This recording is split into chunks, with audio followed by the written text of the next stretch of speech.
What's happening, guys? This is Mike at Mike's Total Dragon Channel, and it has been quite a while since I have done any Savage Dragon issues. Um, I don't even remember the last time I did any, and I would have had to go back and look to see what issue I was on if I didn't have these two already set aside. But I got to get back to doing Savage Dragon. I mean, that was the whole point of why I started this channel so many years ago, is I wanted to do a recap of Savage Dragon because of its unique place in comic book history. You know, it's one of the rare titles, if not the only title, that has had a single creative individual on it. Erik Larsen has been the sole writer and the sole artist on it since it's been launched, and it progresses in a there's no time dilution, or there's no sliding time scale like in Marvel or DC. You know, Savage Dragon, the characters age, they die, their legacy gets passed down, they have kids, their kids have kids. It's all one big world, and Erik Larsen is the sole creator of that world, and it's very unique in all of those aspects in modern comics today. So, that's why I got started talking about it, and sometimes I get distracted because there's so many books coming out, and so many books that I read that it's easy to put the dragon on the back burner because he's not really a very popular character anymore. I would be very interested in seeing what the sales of Savage Dragon monthly is. It would have to be incredibly low. I personally am the only person I know who reads Savage Dragon, the new issues and everything. So I don't know anyone else that reads it.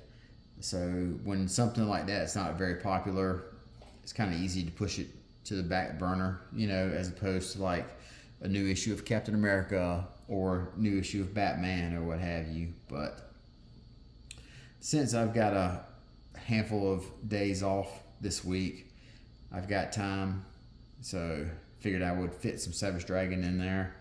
And I had kind of forgot about where I was at or what was going on in the story. So I thumbed through this issue, both these issues, 36 and 37. I thumbed through them a little bit before I started this video, so I could kind of maybe refresh my memory. So we will go ahead and start looking at these two issues here, this double shot of Dragon. And as always, we have Erik Larsen, creator, writer, penciler, inker extraordinaire. He's still doing work, even if it's not Savage Dragon. In fact, there was an issue of Venom that was on the shelf today that had an Erik Larsen variant. So he's still working for Marvel or DC or whoever. They commissioned him to do a cover, so he did it. Good for him. Take that Marvel check, whatever it might be. There's no such thing as having if you work in comics, there's no such thing as having too much money, so you got to get it where you can. But so last we saw in Savage Dragon, Peter Clapton, who is the rock star. He is a rock star inside the Savage Dragon universe, and he has wanted everyone to believe that he is Star, when in reality Star is his former bodyguard. But recently he's gone missing. So Chris Robertson, I believe it's Robertson, who also works for the police department, he is now searching for Peter Clapton. So that's where we join him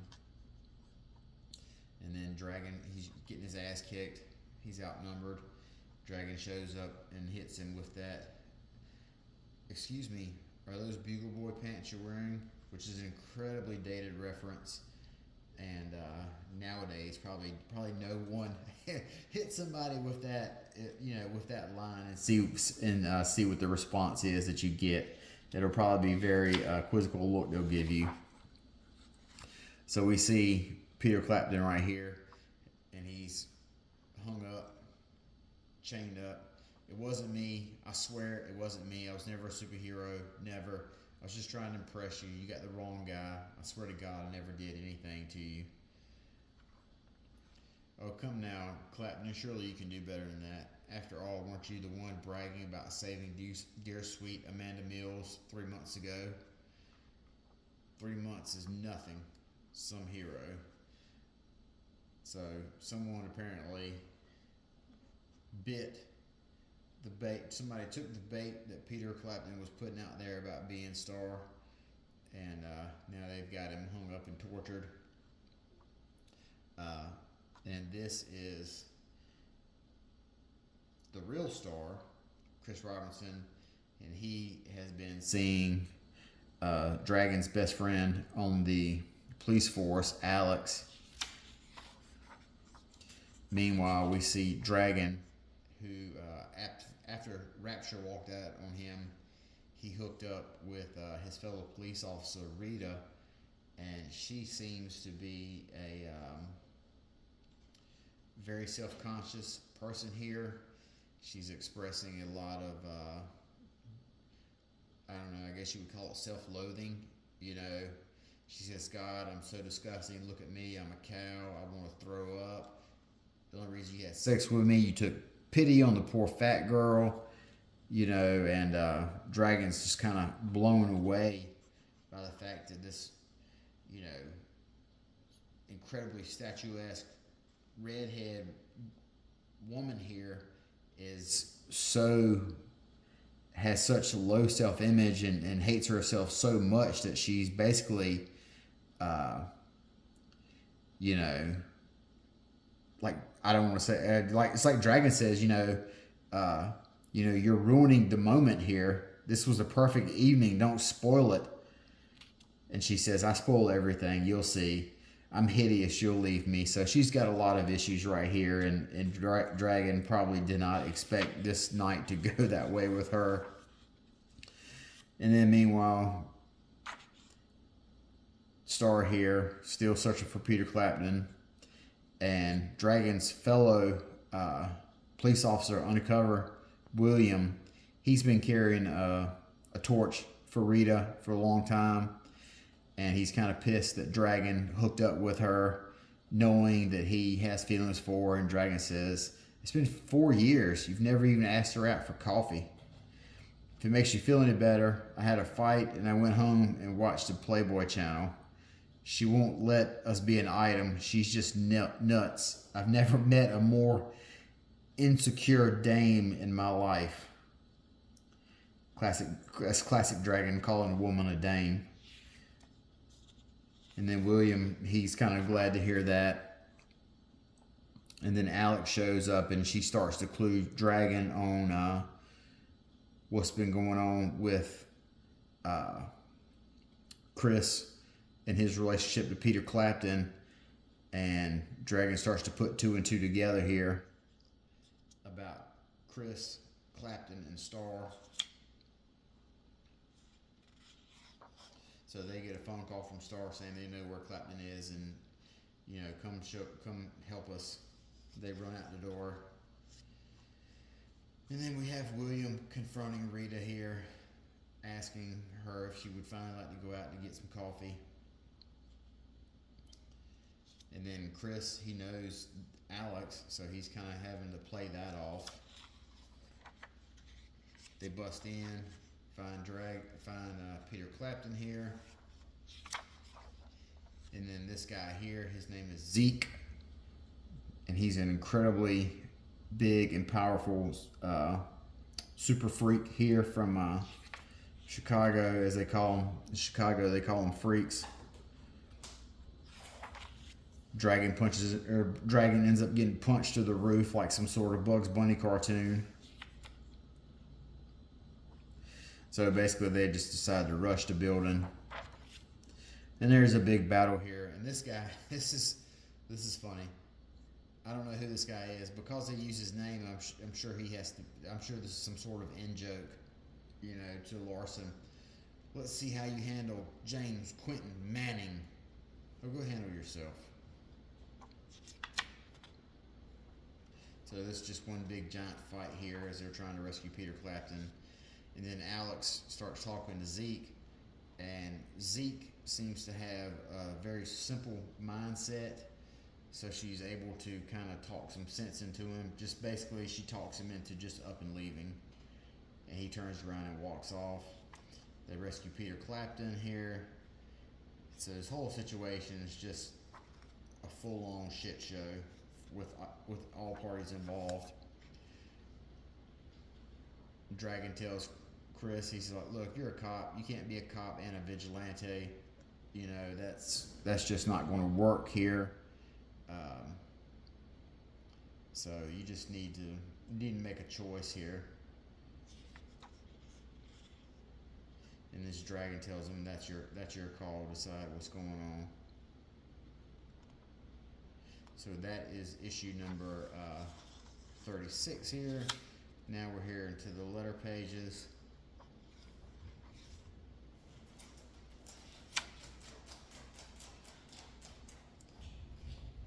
It's always such a stark contrast in looking at what the letter pages look like then as opposed to what they look like now. Of course, now everything's an email. And then we have this little official handbook of the Marvel Universe type biography of Star / Chris Robinson. So now we are on to issue number 37. Now this is when Image ran a cross promotion or a tie-in or whatever you want to call it with Topps Comics, who had the license to Mars Attacks. So they had Mars Attacks versus Image, in which they had basically the Mars Attacks Martians came to the Image universe and declared war. And then in typical Image fashion, you have the multiple televisions filling us, the reader, in on what's going on. And so the Martians have come to Chicago. Dragon's in the bed with this woman. The aliens bust in, the Martians bust in, Dragon kills them. And then it's just a lot of, we see a lot of instances of the superheroes in the Image universe fighting off the Martians, civilians fighting off the Martians. Dragon has summoned Vanguard. It says, send me to Mars. I'm going to take this fight to them. You also have the Vicious Circle right here fighting. They're joining in the fight along with the heroes. Dragon has went to the Mars home planet, used Vanguard's enlarging ray. So he's just kicking ass all over the place here. So this is a very self-contained type of issue.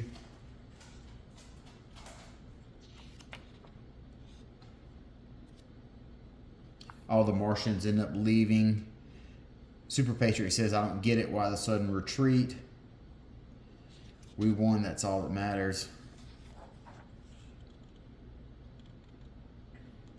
Meanwhile, partially the reason why the retreat is Dragon was on Mars in supersize mode, and he was just basically wrecking shop on Mars. So that's why everyone retreated. Now he gets sent back to Chicago, and he sees the aftermath of the battle that they had. Meanwhile, William and Rita have hooked up. And William's just waking up after that night with her and the Martians. Dragon's observing. Look at this pile of bodies. All these are just dead folks from the Martian invasion. They've been thrown onto a pile. Dragon says this is just a nightmare. And this is another really great Erik Larsen creation right here. You know, this guy riding on the back of this big dragon style monster. They beat the shit out of the dragon.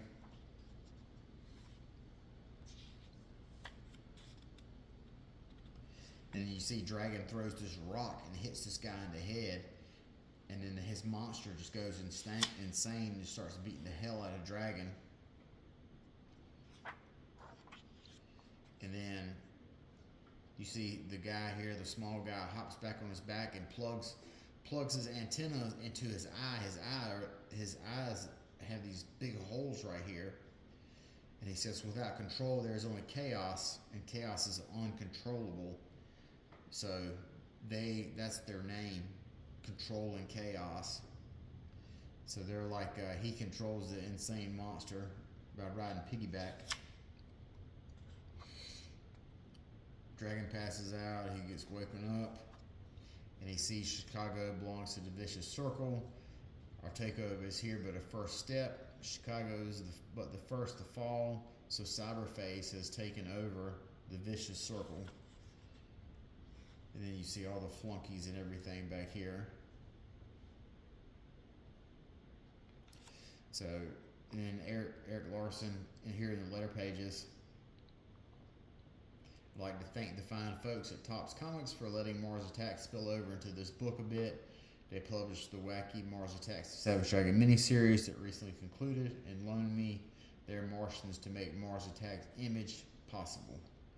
Everybody involved was a joy to work with, and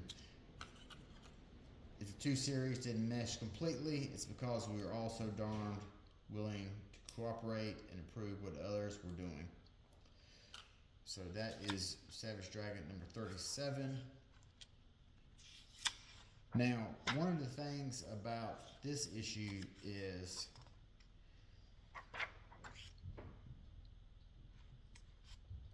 this is one of the last issues in which Savage Dragon is a cop.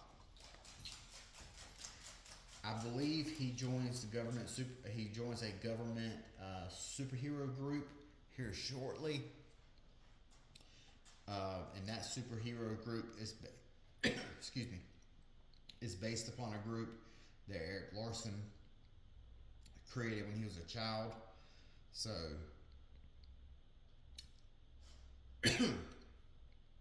Savage Dragon's time in the Chicago Police Force is almost over.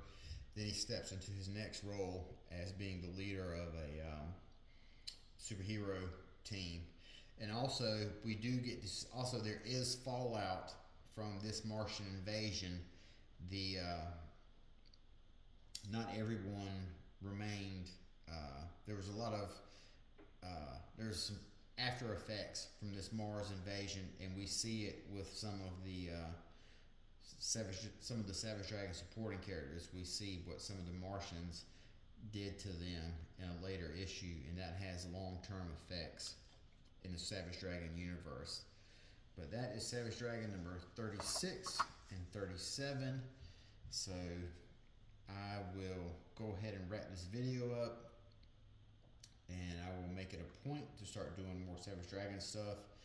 I'll be able to get issues 38 and 39, and I'll be able to do those sometime shortly. So till next time, you guys take care. Talk to you later. Bye-bye.